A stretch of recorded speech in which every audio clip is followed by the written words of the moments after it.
कवारी में सारा देखिया गिर गइल पिया के कवारी में नथिया गिरल लाली में बहली बसवारी में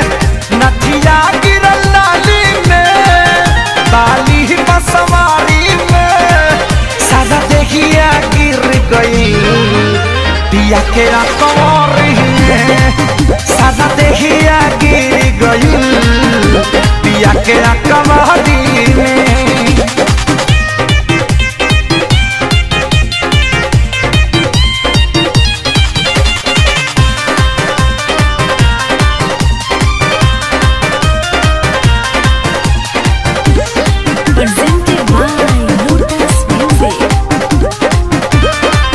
नहीं होश में हम तारहनी बतिया केहू से ना कहनी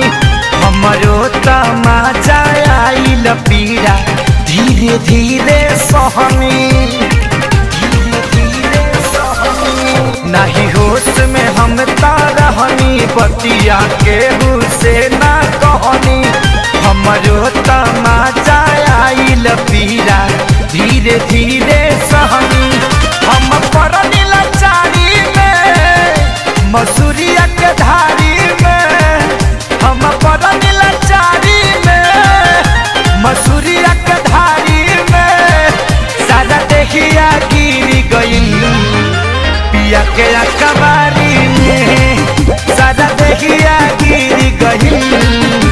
पिया के कवारी में।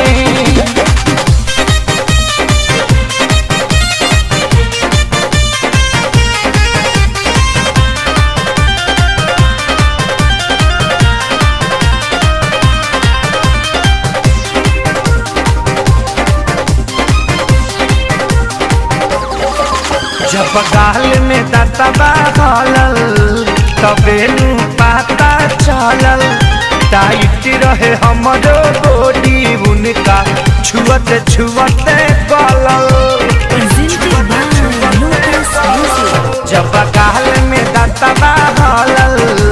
तबे नु पता चलल टाइट रहे हमरो बॉडी उनका छुअते छुअते गलल मजा आइल खेसारी में पवन के फुलवारी में मजा आइल खेसारी में पवन के फुलवारी में सारा देहिया गिर गइल सैया के कवारी में सारा देहिया गिर गइल पलम के कवारी में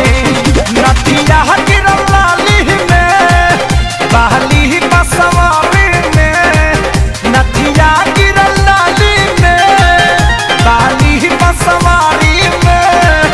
सारा देखिया गिर गइल पिया के कवारी में सारा देखिया